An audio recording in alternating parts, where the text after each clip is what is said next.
Papatuloy po natin yung ating pong pag-aaral about the blessing of having a church, the blessing of being a part of the church.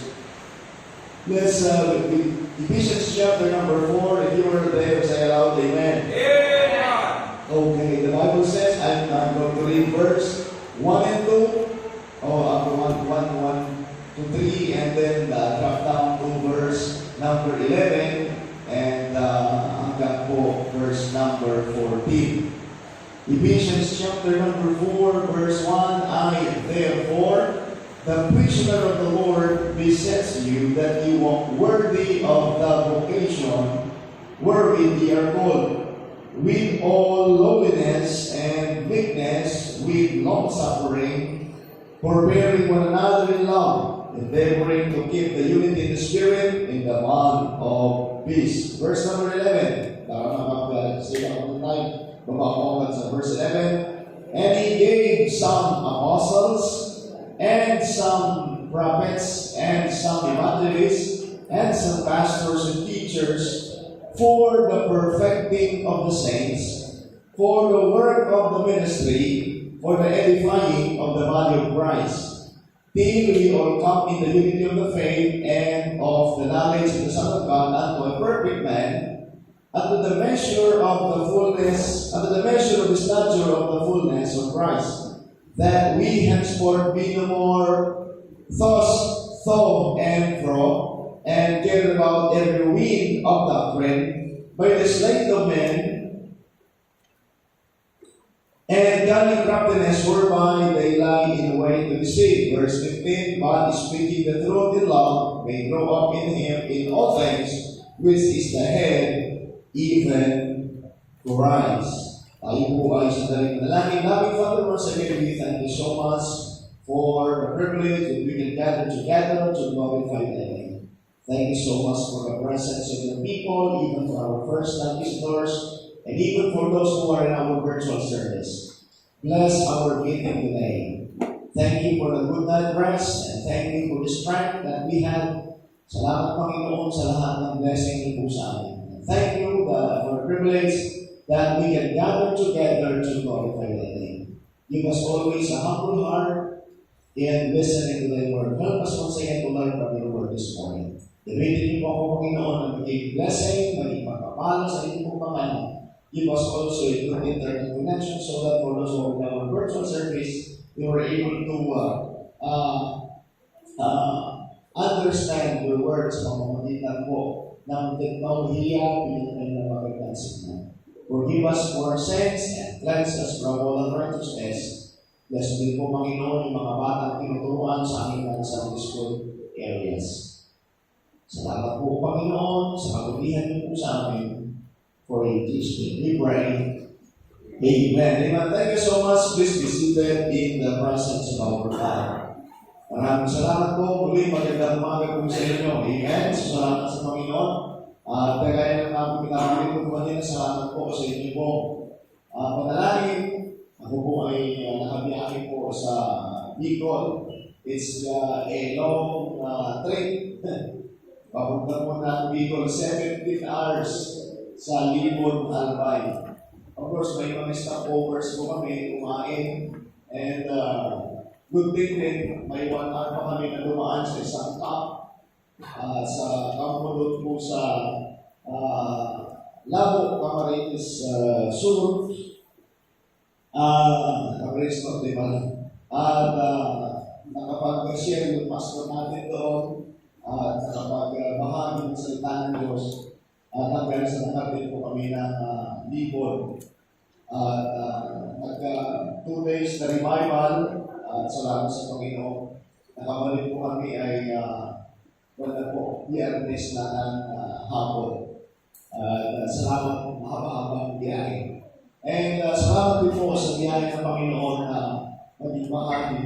Sabi ko nga po, isang kagalakan ng mga visit sa mga mission na ating simbahan sa Fort Bonifacio at mapuntahan. May mga ilan na lang po ako na hindi napuntahan ng mga mission. Yung 13 Martes, malapit na po yung pero hindi ko napuntahan. Nagkasabay kasi yung limon at saka yung Tracy Market. Pag hindi kami po mga pumunta ng Bicol, doon bagsak namin sa Tracy Market. Pero matagal na rin sa schedule yung Bicol. And yun na lang yata. And then, meron po ulit bagong simula na mission. Habang kami meron mission trip, meron dito Malaysia na missionary na galing sa Fort Bonifacio ulit na nagsimula ng ministry sa San Manuel, Isabela. So today is their first Sunday. And hopefully, prayerfully, pag-unahin po ng San Mateo para yung mga kapatiran natin doon may channel ko po sila doon sa San Manuel. So that's two towns. So at least makakabisin po sila doon. So sama niyo po sa panalangin. So anniversary din po kayo doon sa Bicol at the same time doon sa Tres Martires. And it's good thing tayo po ay nagiging bahagi sa gawain. Amen? Now, pinag-uusapan po natin is the blessing of living in church. And ako yung kapasama ko personally, nung idinagdag ng Panginoon sa church, hindi pa man ako nagpapastor, I have the privilege na maka-visit sa mga churches and of course, maging bahagi ng ministry. Yan ay bunga ng gawain po ng Panginoon. Dahil in fact, naalala ko naman kami ng pili. Naalala ko meron kami tinulungan doon na isang mag-start ng ministry and kami din ang nagsimula ng church doon sa pili. Hindi galing sa atin yung missionary pero kaibigan ni Pastor yun. And yung magkamali that was bago pa yata ako pumunta ng Tarlac yun eh. So probably mga 2006. In the year 2006, so bago ako mag-mission, pumunta dito sa Tarlac, ay marami akong inikot yung Bicol po na yan ay balik-balik po kami dyan na nagpunta sa mga mission, sa mga mission field. And salamat na nakapag-start na po ako kung naging bahagi sa pag-start ng gawain dyan sa Philly noon at nadaanan namin, sabi ko, dito kami pumunta. Although wala na kami ngayong balita doon, wala na kami communication sa pastor, and medyo hindi na sila gaano ng mag-fellowship sa Fort Bonifacio. Pero naalala ko na dumaan na dito. And sabi ko salamat sa privilege na makapunta sa iba't ibang mga lugar at makapagbahagi ng salita ng Diyos. And that's the blessing. Napaganda na makita natin dito sa pinamo ng Bible School with our lesson. So sabi ni Paul, I therefore, the prisoner of the Lord, beseech you that you walk worthy. At mamaya sa preaching service, yan ang tatalakayin ko po sa inyo. Walk worthy. Explain ko po yan. Of the vocation wherewith ye are called. We need to understand na lahat tayo ay inilagay ng Panginoon sa ministry.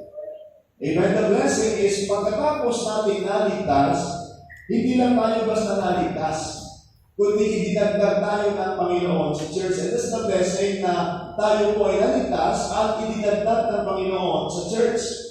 At bilang idinagdag ng Panginoon sa church, sabi po ng Bible dito, ang Panginoon ay naglagay sa church, dito po, makikita natin dito, the outline patungkol sa church ng Panginoon ay naglagay, first, sabi ng Bible, is apostles. Apostles, and he gave some apostles. And here's the apostle Paul, na naging part ng church. Tapos na po yung panahon ng mga apostles. Amen? Wala pa tayo tinatawag na apostolic succession. At wala na po ang mga apostol. And the apostle Paul is the least among the apostles. Siya po yung panghuli sa mga apostles. And of course, prophets. Tapos na rin po ang panahon ng mga prophets. Amen? And sabi ng Bible, and some evangelists. Amen? Still, we have evangelists today. Amen? And some pastors. Sabi ng iba, handsome pastors. And some pastors and teachers. Now, what is the purpose? So, makita niyo po, so, ang Panginoon naglagay ng apostles, naglagay ng prophets, naglagay ng evangelists, and now the pastors and the teachers. Now, what is the purpose? Sabi po ng Bible, for the perfecting of the saints. Now, ano po ang purpose? Bakit ang Panginoon naglagay ng ng mga lingkod niya for the perfecting of the saints. Now, the word perfecting, same as the word maturing. Same as the word equipping. Yan ang ibig kong sabihin yan. In order for the members ng simbahan is mature, sila po ngayon ay pinagkalooban ng mga lingkod ng Diyos. Masabi mo ng Bible, for the perfecting of the saints. So nakita niyo po dito, ginamit mo yung word na saints. Now, the word saints ay hindi po yung mga santo na dinideklara sa Roma o saan man. Now, the word saints dito is those who accepted the Lord Jesus Christ as their Lord and personal Savior. Yung mga ligtas na. Amen? So, kaya matawag sa atin yung mga santo. Amen? Kaya tayo talaga yung totoong santo. Pero, ang paniniwala ng iba, nagiging santo lang pag namatay na. Okay, pero sabi ko ng Bible dito, maliwanag, for the perfecting of the saints. So, dapat yung mga Kristiyano, yung mga naligtas ay sila po ay mag-mature. Sila dapat ay ma-equip. Kaya nga po, the blessing, pag meron kang simbahan is, you will be equipped. Amen? You will be equipped. Ikaw ay matututo, magiging equipped ka, magiging kagamit-gamit ka sa gawain na naming Panginoon. You will be equipped. Sabi na for the perfecting of the saints, kaya dapat talaga ang mga Kristiyano ay kinakailangan ma-equip, mga kapatid. Kaya ito ang dahilan bakit tayo napunta dito sa simbahan, at dito sa simbahan, dito tayo i-equip, dito tayo mag-grow, dito tayo matututo. Kaya that's the blessing pag mayroong simbahan. Lagi niyo po marinig yan po sa akin na walang Kristiyano, walang naligtas na Kristiyano na nag-grow, fully grown na Kristiyano na wala siyang kinabibilangang church. Amen? And that's the very purpose, the blessing, na meron po tayong simbahan, ay tayo po ngayon ay mag-grow sa ating Kristiyano buhay, and we will be equipped for the ministry. Kaya nga po, it is normal na ang mga Kristiyano ay dapat mag-grow sila sa kanilang pananampalataya. Alam niyo, sabi ko masalamat sa isang bagay na nakita ko po doon sa mission field, doon po sa Bicol. And kaya sabi ko nga, how I wish na bawat isa sa atin ay nakikita natin yung gano'ng mga pagkakataon. Sabi ko nga po, ako po kami nila pastor na nakakapag-usap. And it's a blessing pagamat. Sabi nga niya habang nagbibiyahe kami, bakit ginagawa natin ito? Napapatanong siya, katakot-takot na gastos, katakot-takot na puwet, katakot-takot na pagod. Pero sabi niya, bakit ginagawa natin ito? Pero siya din ang sumasagot sa kanya, katanungan. Kung gumagawa siya ng bagay para ma-explain niya din sa amin, at lalo niya din maibahagi ang mga bagay, bakit ginagawa ito. Na dapat tinutulungan sa tutulong na tayo. Just imagine siya yung nag-try si Pastor, nag-try sa amin. And nandiyan naman si John Mark, at pag nakakuli Mark, ako yung pinakahuling mag-try. Pero kinakaya niya at sabi niya, gusto ko mag-try. So, kami naman, hindi kami pwede matulog. Kasi pag driver mo sa passport, hindi kami pwede matulog. At least, kwentuhan namin siya. So, all the way, nung mapunta kami, ay talaga namang gising din kami. Kaya ang biroon nga namin, kasama namin si Brother Noel, na pagkakwentuhan namin, puro kampo, para naman kwentuhan namin, para naman gising kami. And si Brother Noel, medyo may mga pagkakataon na mapaiglit. Sabi niya, ang content namin, ang magic word na, may kampo dito. Pag narinig ako, magigising siya. Kaya, may bakal. Kasi siya ay galing sa tangke. May bakal. Sabi ni Pastor, nagigising si Brother Noel. Pag sinasabi namin yung kampo. Kaya yun, nagiging magic word namin. Pag nagisingin namin si Brother Noel, ay mayroong kampo. Anyway, so, all the way, and then, pagdating namin doon, nakakatawa mga kapatides, bagamat liglig na, pero sabi niya kita niyo, bagamat liglig na dito, sabi niya, ang Panginoon ay naglagay ng tao dito na manggagawa ng Panginoon. At nagkakaroon tayo ngayon ng pribilegyo na maging bahagi sa gawain ng Paginoon dito. And pagdating din natin ito, mga kapatid, malayo yung pinanggagalingan ng mga members. And hindi man kagaya dito po sa atin na honestly, wala akong nakitang pinagsundo nila. Yung church, wala akong nakitang transportation ministry nila.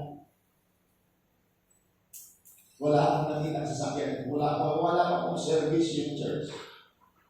Pero, just imagine noong first night namin ay merong attendance sa liblib na lugar na Libon, Albay, Barangay San Jose. Marami siguro mga nice people around. 172. At yung maliit na lugar na bahay na kinonvert na church is talagang yung upo namin mga kapatid, hindi ko pwede makakilos na ganyan kasi nakasalansan kami. At sobrang init din talaga. But anyway, sabi ko, nakita mo yung mga Kristiyano, masaya. Yung mga Kristiyano ay talagang excited sila sa mga nangyayari. Kaya sabi ko, yan ang mga bagay minsan na narilis ng mga matatagal ng mga Kristiyano. Kaya sabi ko, salamat sa Panginoon, at least bilang isang magagawa ng Panginoon, nakikita namin doon. Kaya nung nakita rin paano sabi, it's worth yung pagod natin. It's worth na tayo nakating doon, at least tayo nagiging blessing sa kanila at naging bahagi sa kanila at masaya sila sa kanilang ginagawa para sa Panginoon. Sabi ko nga po sa inyo, yan ang binabagay ko bilang inyong pastor, bilang inyong representative. Pag pumunta ko ng ibang lugares, hindi lang sa ako'y nag-preach, kundi yung presensya natin na nagiging blessing. Of course, even sa maliit na halaga ay nagiging blessing po tayo na maging bahagi sa activity nila doon. At nandoon yung pagpapasalamat nila na tayo nagiging bahagi sa gawain ng Panginoon. Kaya nga po, mahalaga talaga, sabi ko kasi the blessing, pag merong simbahan, ikaw ay mag-grow sa Kristiyanong buhay mo at maintindihan mo ang kalooban ng Panginoon. At sabi ng Bible, for the perfecting of the saints, for the equipping of the saints. Just imagine, nakakatawa yung pastor noon Kasi, although, kung titignan mo siya physically, bata pa. At naligtas siya, naka-attend siya kay Pastor RJ. Taga-doon talaga sila, pero napunta sila ng Baguio. At doon siya na-save. At dinala sila ng nanay nila. At 12 years old, doon siya kay Pastor RJ in 2012 na doon siya sa 12 years old. At ngayon, ilang panahon na lumipas, umuwi siya doon sa Bicol, at yung mga natutunan niya kay Pastor RJ, yun yung paraan para natuto siya mag-soul winning, at yun, nag-start na sa Bible study hanggang sa ginabayan ni Pastor RJ, at ngayon, isa na pong mission mga. Kaya lahat ay pwede gamitin ng Panginoon. Kaya mga pumunta, maganda na makikita mo talaga yung trabaho ng Panginoon. Hindi makayanan ng isang tao, yung galing ng tao ng salita. Sabi nga ni Pastor, comment niya nga doon, nabibili natin ngiti ng pastor na to. Sabi ni Pastor, nabibili natin ngiti niya. But anyways, of course, tinuturuan namin ni Pastor, magkakita dapat ng gawin. So, ang mahalaga talaga dito is yung ikaw ay mag-grow sa buhay mo bilang isang Kristiyano. Sabi na Bible, for the perfecting, for the maturing of the saints. Now, what is the purpose pag ikaw ay nag-grow? Sabi niya, for the work of the ministry. For the work of the ministry. Now, ano po ang ministry? Ito po lagi po naririnig po yan sa akin. Pag sinabi natin ministries, service in the name of the Lord. Service in the name of the Lord. Alam niyo po, marami pong klase ng service. Lagi niyo pong maririnig yan sa akin. Maraming klase ng service. Marami po sa atin dito, tinatawag natin servicemen. Sila po ay mga men in uniform. Sila po ay nagtrabaho sa ating gobyerno. And they have the privilege na mag-serve sa ating bansang Pilipinas. At salamat sa mga nagsisilbi sa ating bansang Pilipinas. Pero alam niyo ba, meron pong mas mahigit na paglilingkod. Yung paglilingkod sa Panginoon. Amen? Ang kagandahan dito sa paglilingkod sa Panginoon, wala akong retirement. Kung ikaw ay mag-a-apply ng trabaho pag ikaw ay nag-apply ng sundalo, so kinakailangan ipasa mo muna yung unang-unang examination. Maraming mga examination ang dapat mong daanan, sasalain talaga yung mga maglilingkod sa ating mong gobyerno. Nandiyan lahat ng examinations, medical examinations at maging lahat ng examinasyon upang ikaw ay maging qualify sa lahat ng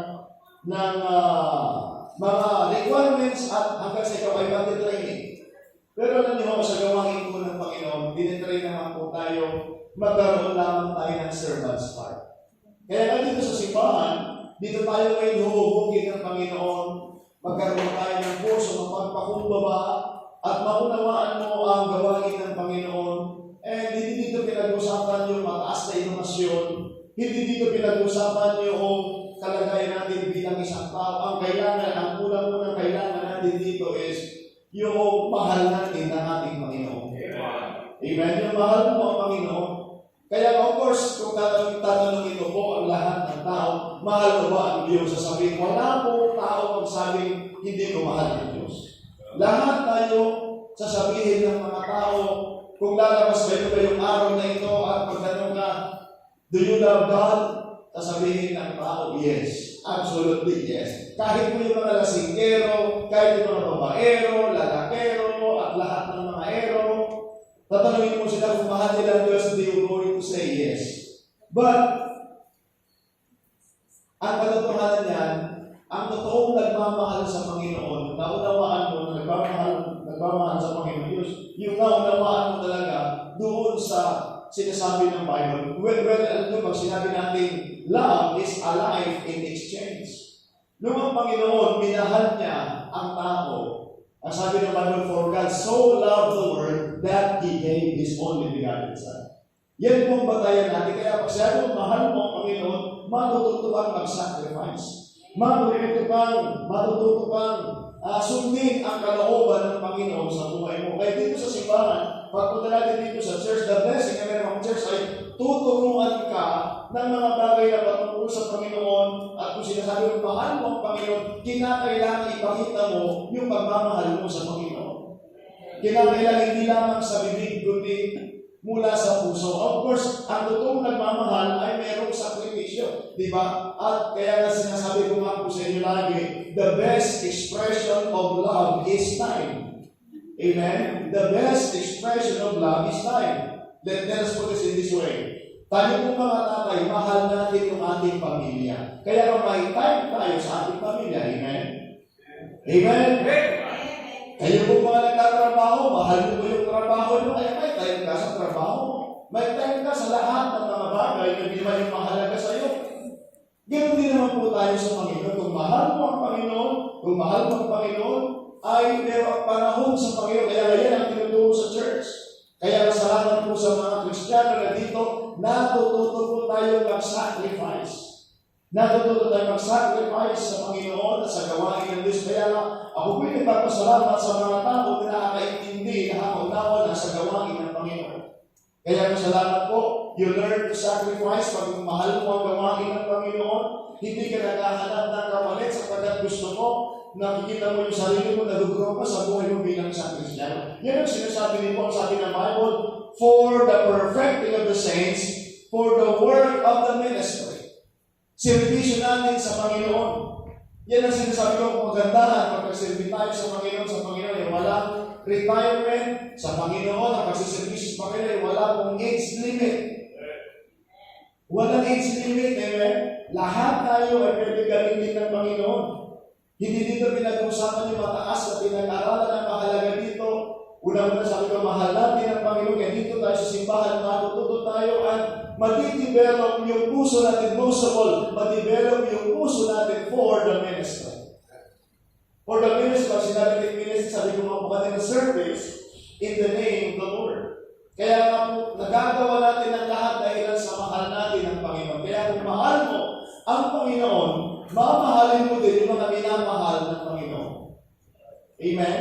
Kung mahal mo ang Diyos, Diyos, mamahalin mo ang mga minamahal ng Diyos. Sino ang mga minamahal ng Diyos? Tao. Kaya sabi ko pa sa inyo, lagi sinasabi ni Pastor sa amin, ministry is people. Lagi binabagay ni Pastor sa amin yan, babagay din po sa inyo, ministry is people. Kaya nga, you will go to learn to understand people. Dito na lamang po sa akin. Meron po tayong iba't ibang pinanggalingan, iba't ibang klase ng pamilya. Pero salamat po sa Panginoon, natututo po tayo na mag-adjust. At kung titignan lang natin yung negatibo ng bawat isa, walang nangyayari sa ministry. Kaya nga, salamat po dito sa simbahan, we learn to humble ourselves. Amen? We learn to humble ourselves. Bakit? For the glory of God. Kaya nga po, hindi dito pinag-usapan kung sino tayo, ano tayo, kaya pagdating natin sa gawain ng Panginoon, lahat tayo dito pantay-pantay na ang ating goal is mapasaya natin ang Panginoon. Amen? Kaya nga sa simula nagandahan po dito po sa atin, sino man po tayo, ano man po ang ating kalagayan sa buhay, may mga ilan po sa inyo, pag pumunta po kayo sa opisina, kayo po ay boss, kayo po ay mayroong mataas na posisyon, pero pagdating dito sa simbahan, bilang mga member ng ating simbahan, pantay-pantay tayo dito na ang natin lahat tayo ay magamit ng Panginoon. Magkakaroon tayo kayo dito sa simbahan, tuturuan tayo ng pagiging servant attitude. Amen? Of course, alam po natin, magkaiba po yung sistema ng mundo sa sistema ng salita ng Diyos. Kaya nandito po sa gawain ng Panginoon, tuturuan tayo na magkaroon ng servant's heart. Hindi tayo magmamalaki kung ano mayroon tayo, hindi ang mahalaga. Lahat ng mga assets natin ay gagamitin natin for the glory of God. Kaya nga po, ang mahalaga dito, lahat tayo ay pwede gamitin ng Panginoon. Kaya nga pinakailangan mag-grow po tayo sa ating Kristiyanong buhay. Kaya nga mag-grow tayo sa ating Kristiyanong pamilya. Tayo bilang Kristiyanong pamilya, mag-grow tayo as a family, mag-grow tayo as an individual. Kasi sabi ni Paul, for the perfecting of the saints, for the work of the ministry. That's the very purpose na meron tayong simbahan. Tuturuan tayo ay magkaroon ng involvement sa ministry, sa gawain ng Panginoon. Kaya nga po, naalala niyo po, here is Joshua. Nung panahon na sabi ni Joshua, nung panahon na yung mga tao po ay sila po ay hindi sila masaya sa kanilang ginagawa, ayaw nila maglingkod sa Panginoon. Back in those times, issue na yung maglingkod sa Diyos. Kaya sabi ni Joshua, as for me and my house, we will serve the Lord. Kung masama na sa inyo ang maglingkod sa Diyos, sabi niya, ako at ang aking pamilya ay maglilingkod sa Panginoon. Kaya nga po, that's the blessing. Pag mayroon po tayong church, ay dito po ang ahensya ng ating paglilingkod sa Panginoon at lahat tayo ay pwedeng gamitin ng Panginoon. Amen? Lahat tayo, yan ang kailangan natin dito sa simbahan. Tuturuan tayo na magkaroon ng servant's heart. Amen? Yan ang ministry, servisyo natin sa Panginoon. Hindi tayo dito nagpapagalingan, hindi tayo dito nagpapataasan, kundi dito lahat tayo pantay-pantay sa harapan ng Panginoon. At ang mahalaga dito is tayo po ay mayroong pagkakataon na gamitin ng Panginoon. Kaya nga po sinasabi natin, ako po personally bilang isang tatay, sinasabi ko sa aking mga anak, ito na yung buhay natin. Ito na yung buhay natin. Sabi ko, ito na yung buhay natin. Nakita niyo ang tatay ninyo, nagsugod ang buhay sa Panginoon. Meron akong pangarap sa buhay. Pangarap kong maging ganito, pero dito na ako itinagay ng Panginoon.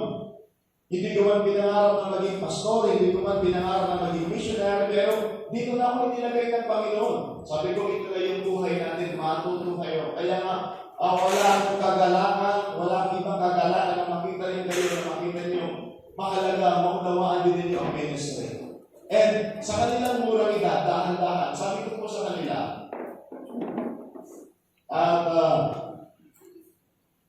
salamat binigyan sila ng Panginoon ng talento na umawin. At dahil nandito sa simbahan, natuto sila tumugtog ng instrumento. Pero sabi ko sa kanila, hindi lang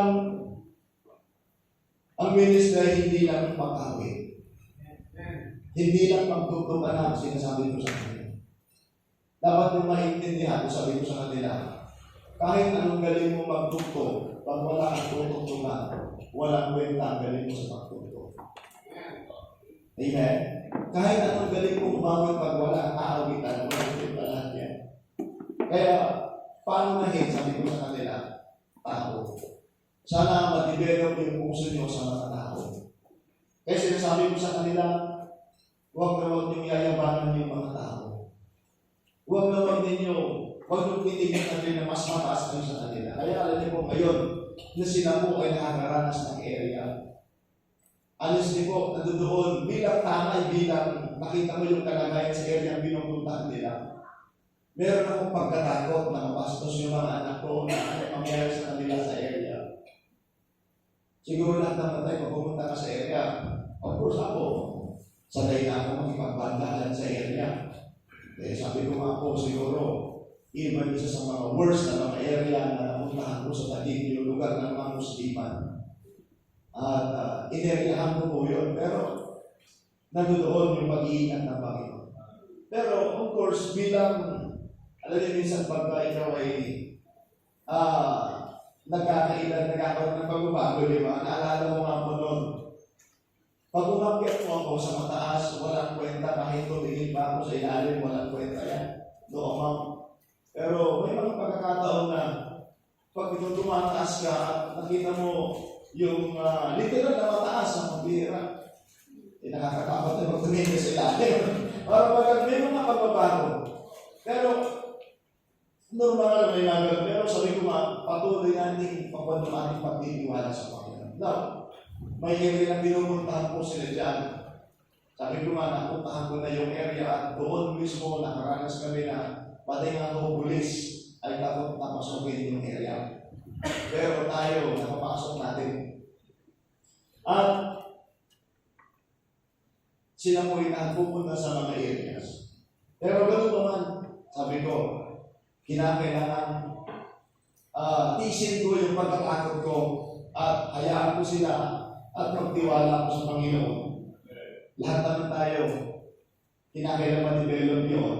Eh, ngayon nakikita nila yung kalagayan ng mga tao sa area at dahan-dahan natututo sila na magkaroon ng involvement sa puso ng mga tao na hindi pa na ganun kadali ang magdala ng tao sa simbahan. Bago magkaroon ng bisita, kinakailangan pagtsagaan mong alagaan, turuan na napasaklat ko nito, tinuruan mo na lahat-lahat ito na sa atin, titigil. Ginastusan mo na lahat-lahat at nagtsagaan, binigyan mo siya ng oras at panahon. Ano, sa atin, hindi pa rin naiintindihan yung ginagawa mo. At akala nila, ginagawa mo yun para sa iyong sariling kapakinabangan. Una-una, wala man tayong magbuha sa kanila. Pero sa atin lamang po doon, ang unang-unang pangunahin natin, papasahin natin ang Panginoon. And of course, iba din ang kasiyahan natin. Pag napasaya mo ang Panginoon, iba din ang kasiyahan natin pag nakikita mo yung mga tao din dahan-dahan na natututo. At dumating din yung pagkakataon sila rin ay ginagamit ng Panginoon. So yun na din yung kasiyahan natin na makita mo na baguhin sila ng Panginoon ng isas tayo na mag-testify sila. They will go to thank the Lord. Paano sila natututo. Kaya ngayon ang sinasabi ko sa kanila, minsan sasabihin nila tayo, ang hirap dun sa area namin.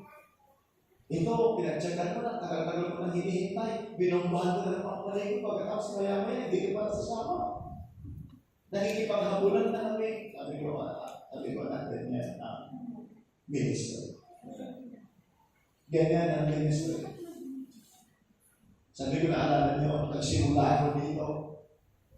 Wala pa akong pansundo. Naglalakad ako ng talahiban dito sa gilid.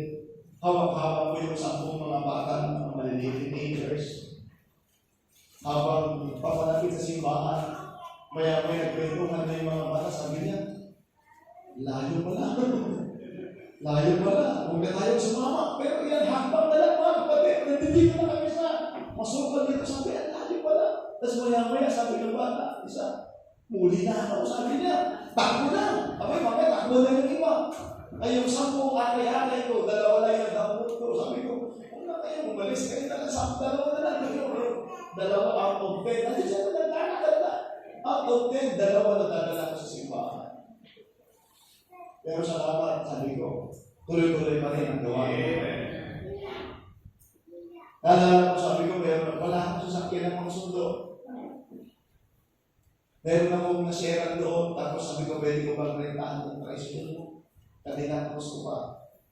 Sige po, sabi niya.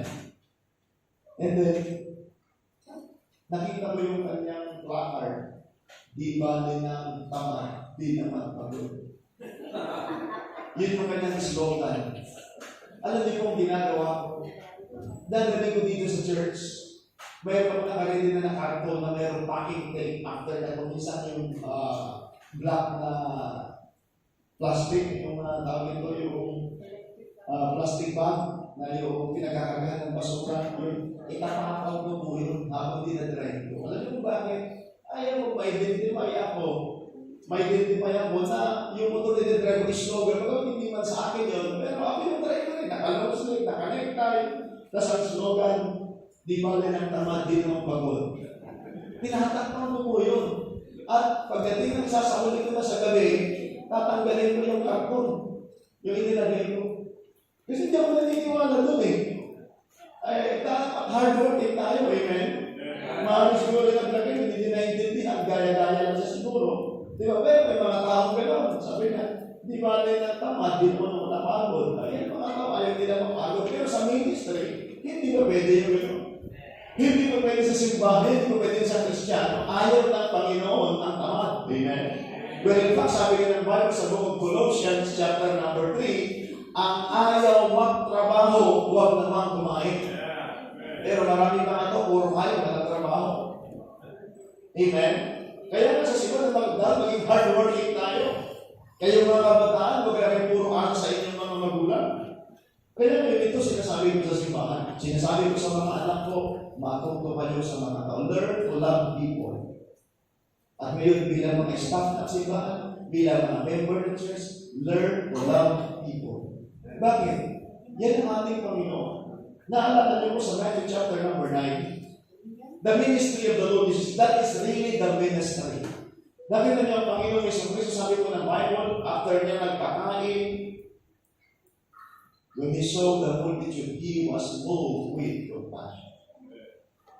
Alam niyo, habang nakikilala mo ang tao, maunawaan mo talaga yung buhay niya. Doon talaga, maaring nakangiti lang tayo, pero deep inside, meron siyang kabigatan dala-dala. At bilang mga magkakapatiran, nababurden tayo, kaya at least sa ganun pagkakataon, naisasama natin sila sa kanya. That's really the ministry. Kaya nga, hindi lang tayo nag-iisip dito ano makukuha natin. Kaya ang simbahan, hindi lang ang totoong gawain na kami hindi ka na nag-iisip ano yung makukuha mo. Hindi, kung ano yung maitutulong mo, ano may ibibigay mo. Yan ang totoong Kristiyano. Kaya masalamat po sa Panginoon, sa mga Kristiyano na nakikita niyo na ngayon, yung pangangailangan ng simbahan, at nakikita niyo yung mga sinasabi ko sa inyo, you're growing in your Christian life, at ngayon nakikita niyo, kailangan talaga ni pastor ng katulong, kailangan talaga ni pastor ng ganito, at ako'y mag-volunteer to be a help for the ministry. Kaya ang salamat po.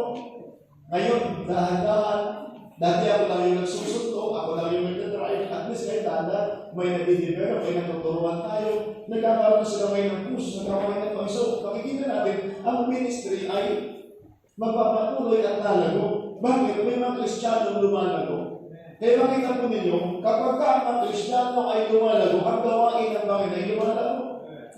Amen? Kaya sabi na Bible, for the perfecting of the saints, for the work of the ministry, for the edifying of the body of Christ.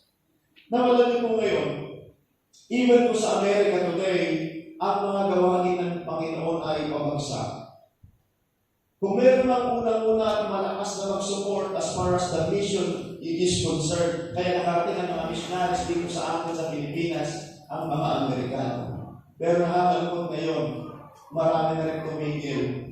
At lagi na sinasabi marinig natin, America is also a mission field. Pero sila po yung ginamit ng Diyos para magkaroon ng mission. Sa iba't ibang mga lugar, Europa, and even America, at dito na sa Asia, pati ng Pilipinas, kasama na tayo. Pero ngayon, nakikita natin ngayon ay kailangan na rin na mga missionaries. So, mahalaga po, sabi ko sa inyo, that's the blessing. Pag naging part kayo ng simbahan, you will grow in your Christian life, you will understand the ministry, at lalago din po ang gawain ng Panginoon. Lalago ang gawain ng Panginoon. Kaya makikita natin, ang growth ng church ay makikita natin kapag ang mga Kristiyano ay nag-grow. That's always my prayer. Kung ako'y magpapastor, sabi ko, at gagamitin ng Panginoon, gusto mo ang gawain ng Panginoon ay mag-grow. Kaya salamat po sa mga Kristiyano na nakakaunawa ng ministry. Amen?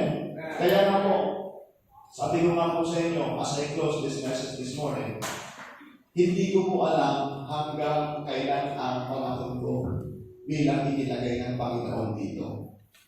Pero sa akin lang po doon is, sana one day, dumating man panahon na butin ako ng Panginoon, ang papalit sa akin ay merong puso rin sa gawain ng Panginoon. Merong puso sa gawain ng Panginoon. Hindi lang dito yung mayroong mataas na pinag-aralan, kundi mahalaga talaga yung puso. Alam niyo po, maging sa aming mga preachers, minsan, sabi nga ni Pastor Hill, sometimes, nakukuha yung preaching, yung dynamicity as far as the preaching is concerned, nagaya ng mga second man, ng mga sumusunod, pero problema ang hindi nagaya yung puso. Kaya makita niyo po, kapag hindi nagaya yung puso, talagang hindi talaga magtatagal. Kaya, salamat sa Panginoon dito sa simbahan natin. Dito tinuturo natin na kinakailangan maunawaan ng bawat isa yung gawain ng Panginoon at mag-grow tayo sapagkat dito tayo nilagay ng Panginoon para tayo po ay mag-grow. That's the blessing. At dito, may equip tayo for the ministry. Amen? May equip tayo for the ministry. Makita po ninyo, lahat naman tayo dito, wala tayong kaalam-alam sa ministry. Amen? Pero salamat sa Panginoon din na tayo ng Panginoon sa ministry, natututo tayo mag-sacrifice, you will go to love the ministry, you will go to love the Lord, and mag-i-involve ka sa gawain ng Panginoon. At yan ang maganda na meron po tayo simbahan. That's the blessing na meron po tayong church, dyan natin i-establish ang ating mga families, at yung makita mo na lamang mo na yung mga anak mo matututong manalangin. That's something. Amen?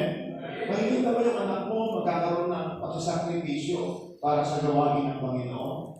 At makikita mo yung anak mo, kumbaga na may nakikita ang future, nakikita mo na difference sa pangyayari. At mga bata po ngayon, makikita mo yung mga kabataan, maraming mga bata, mga wild sila.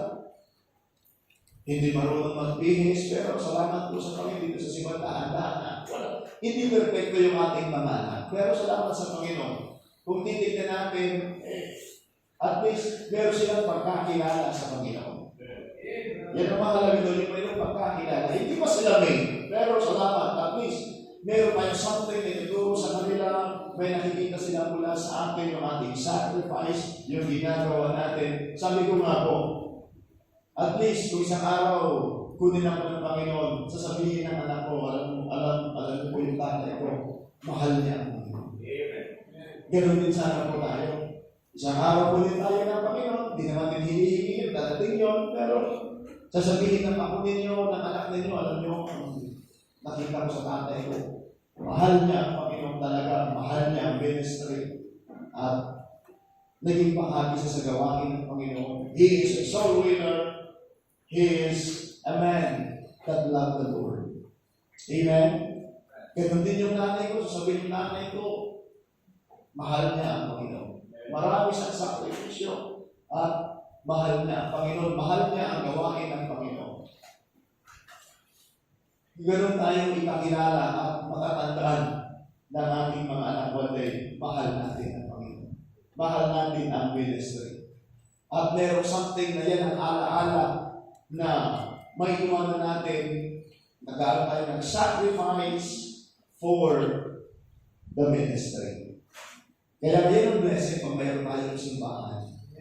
At ang nakakalungkot kapag ang ating mga pamilya ay hindi natin naipakita ang kagandahan ng ministry. Kaya thank God for the privilege if you have the church, mahalin natin ang Panginoon sa pamamagitan ng ating simbahan, sapagkat tayo mga kung sinasabi sa inyo, the Lord gets glory to the church and not to individual. Kaya it's a blessing na magiging part tayo ng ating simbahan. Amen?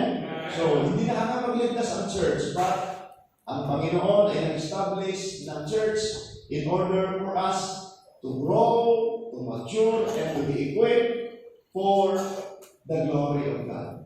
Amen? So, tayo po muna tayo. Maraming salamat po sa panahon na tayo po ay nagkasama-sama para sa mga members ng ating simbahan. Salamat po na dinagdag kayo ng Panginoon sa church. At kung nagpapasalamat kayo na kayo naging bahagi ng simbahan, ako din nagpapasalamat na naging bahagi ko kayo at sama-sama tayo na maging bahagi sa gawain ng ating Panginoon. Magandang umaga po sa inyo lahat. Ngayon po tayo, Father, we thank you po